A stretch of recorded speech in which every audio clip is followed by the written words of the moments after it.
Welcome to Los Angeles, home of the reigning NBA champs. League's attention now, though, on next month's NBA draft. Tonight, an important step in the process. It's the Anthony Edwards and Tyrese Maxey Pro Day.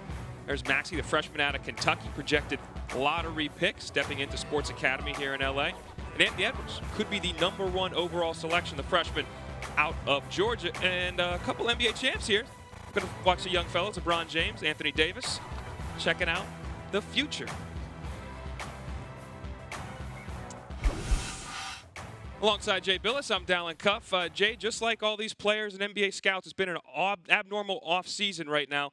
What are you looking for in this workout from both the players right now? Well, it's going to be great just to see them on a basketball court for the first time since March. I know they've been working out, but they've been working out of view. And I think for Anthony Edwards, mostly what scouts want to see from him is his improvement in 5-on-5 settings, his shot selection, his putting the ball on the deck and getting to the free throw line more and becoming a more focused, concentrated defender. He's got all the tools to be a great defender. And then for Tyrese Maxey, I think his shooting mechanics have to improve. He's a good shooter, and he shoots a good ball with good touch. But I think if he gets the ball more up than out, and we'll show you what that means throughout the course of this workout, I think he's a really intriguing prospect that will go in the lottery. Anthony, March 11th was the last time that we saw you play basketball with Georgia, 5-on-5 scouts, executives, fans. What are you hoping to show teams watching at home and fans watching at home as you step on the floor tonight? I feel like I'm hoping to show my ability to catch and shoot the ball. I feel like a lot of people say I'm not able to catch and shoot, and I feel like that's the main thing I'm able to show, and then also showcase my athletic abilities. What are the biggest things that you think you can bring to an NBA team? My scoring ability and probably my defensive potential. And what are the main things that you've really been working on, honing in on over these past few months? My ability to catch and shoot. Great. Well, Anthony, your physical profile, your scoring ability is all NBA caliber. Potential #1 pick, Anthony Edwards. Best of luck. Thank you. Tyrese, just over a year ago, you were going through your Kentucky Pro Day out in Lexington, just starting your collegiate career. Now your NBA Pro Day. How are you different now as opposed to back then? I think I'm a lot more in shape for sure, shooting the ball a lot better, a lot more confident, and I think I do a lot more things off the dribble now. We've seen so many great Kentucky guards find success in the NBA, Tyler Hero, Jamal Murray, Devin Booker, even bigs like Bam Adebayo. Why are you next? I feel like because at Kentucky we have to play a role. We go there to win games. We go there to sacrifice. Coach Cal tells us that we want to sacrifice and play a role. And I feel like I have a lot more to my game. I feel like I could distribute off the bounce, play pick and roll, score for myself, and with the ball in my hands, and play when I'm off the catch or I'm off the ball.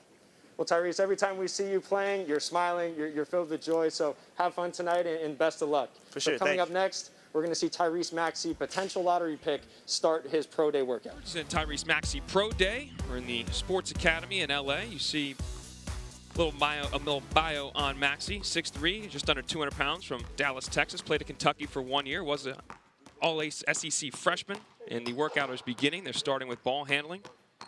Jay Billis, Mike Smits, Dallin Cuff here for you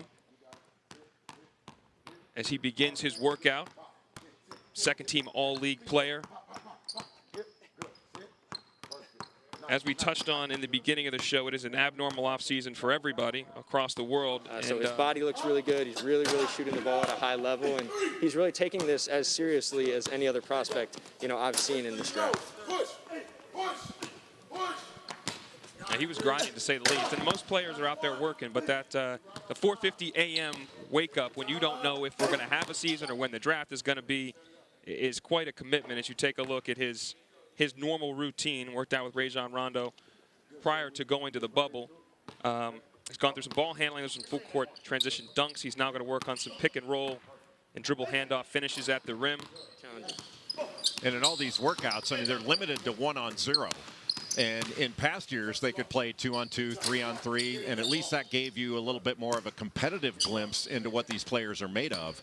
And 1-on-0 is a very limited value. I mean, it's better to see them than not, but 1-on-0 is limited. That's something I've talked about a lot in this offseason, guys, is the ability or the inability to actually work on your game in real game situations and play 5-on-5. I can't imagine going that long without playing. To get to the rim.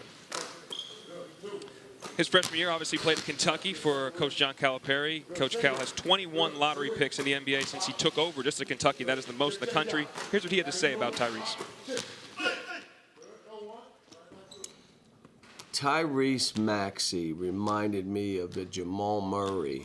Tyrese is about 6'2", maybe a little bit bigger.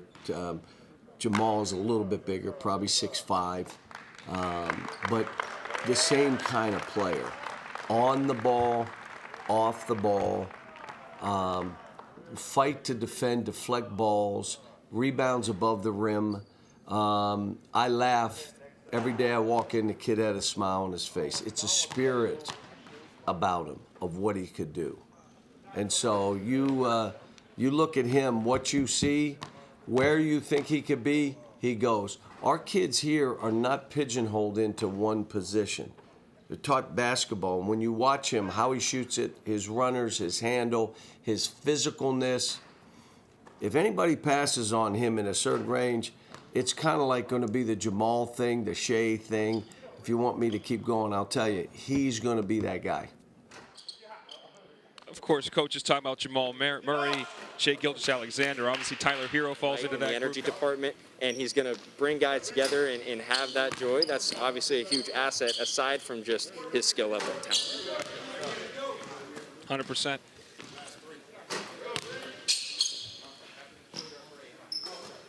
Working on some three-pointers, running baseline to baseline.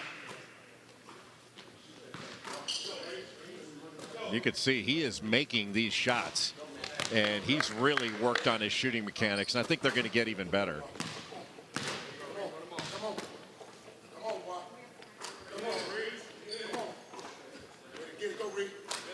Mike, you think that, I mean, he has, Jay's right, he's knocked down a number of these shots right now, especially in the last two drills.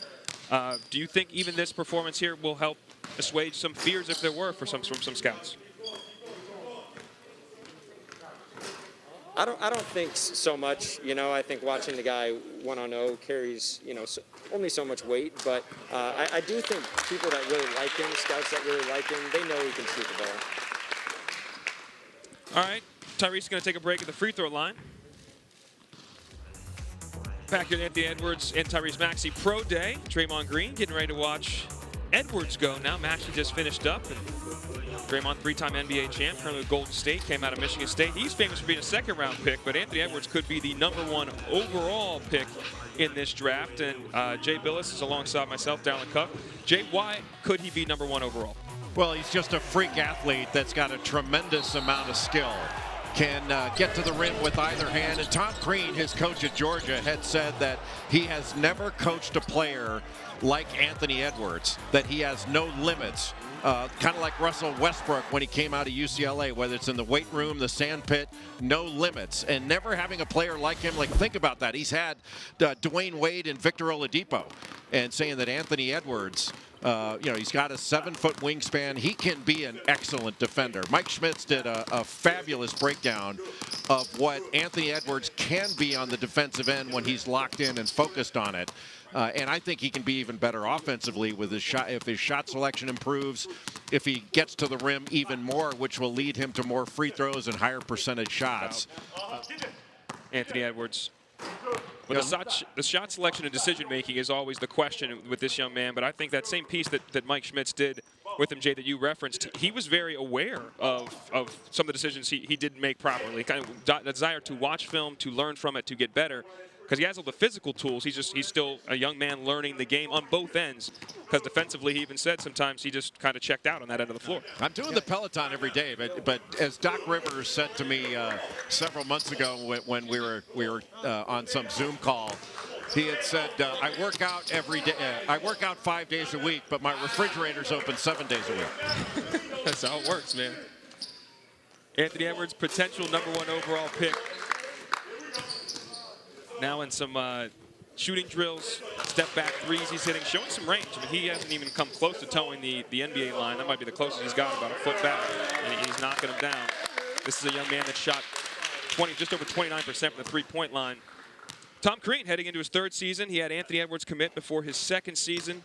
And part of the reason was because of Coach Crean's pedigree and some great players he had, Dwayne Wade, Victor Oladipo being 2 of them.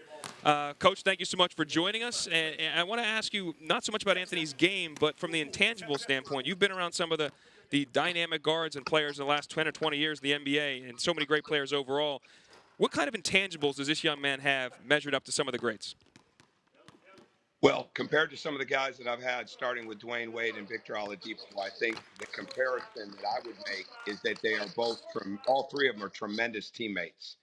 And for Anthony to be the kind of teammate that he is at his age, and playing the entire year at 18, is incredible. The work ethic is beyond belief, especially after games. And Dwayne and Victor were both incredible workers in college, and obviously carried that on to the NBA. And Anthony Edwards walked in with the same thing. I mean, I've never been around a guy that would go back in the gym like that at night and work on his game. And then the other part of it, and I don't use this word lightly, and I think it's so important in the characteristic of how he is. He's got great empathy. He loves his teammates. He's a caring person. His heart is amazing, and especially for his age and everything that he's been through. So those are some of the intangibles that are there that I think help make him the player that he is and is going to be. You tell that Anthony took coaching really well from Coach Crean. But with you, he asked a lot of questions. I thought his self-evaluation was great, and he really took constructive criticism well. Did that impress you? Because you've done a million of those interviews. He was incredible. One of my favorite ones, just because he can light up a room with his personality. He's vivacious. He's very charismatic, and he was curious. He wanted to learn more, and it's very rare that you see that from a player of his stature. You see his athleticism. I've seen him in the game. He's super smart. He can make the right reads. He can pass. He can score. He's just a great player. Any advice that you would give him as he goes through this process? You were a very highly regarded prospect yourself. He's going to go through maybe some similar things. What advice would you give him? Just to focus on yourself. Focus on yourself. Focus on getting better. Focus on the things that matter. And that's getting better every day and making sure you're ready for the games when they start. That's really what matters. Anything you remember about your pre-draft process? I remember being nervous. Especially in this environment. You have everybody watching. You just want to be perfect. And he missed some shots today. He just wants to be perfect. Him and Tyrese both. So I remember both being nervous, but just wanting to be perfect. So they're doing really good today. Yeah, well, those nerves weren't completely warranted given the success you've had in today's game. So, Trae, appreciate your time, man, and best of luck. Appreciate it. Went through some of that top 10. I know you mentioned Tyrese Halliburton, outstanding guard. I mean, guys coming out of schools like Iowa State, people may not have had a chance to see him as much. And Jay, this may be your point right now. We're just going to watch him dunk a little bit to see the athleticism as we finish things off. Yeah, it's a good way to finish, to leave this in a scout's mind. But, it was timely to see Trae Young get interviewed by Mike Schmitz, because Trae Young, coming out of Oklahoma, he only shot 42% for that season. And there was a lot of question marks about his shot selection. He takes a lot of crazy shots. He doesn't make good decisions shooting the ball, stuff like that. And Anthony Edwards has faced some similar constructive criticism. The idea only shoots 40% from the field. But I think he's going to get better and better in his decision-making and his shot selection. He had so much on his shoulders last year, but he's got all the ability in the world. And here Tom Crean, who's as smart as any basketball person I've ever met, say he's just scratching the surface. That's got to make everybody in a draft position feel like he's worth it. And I think he's worth the #1 pick.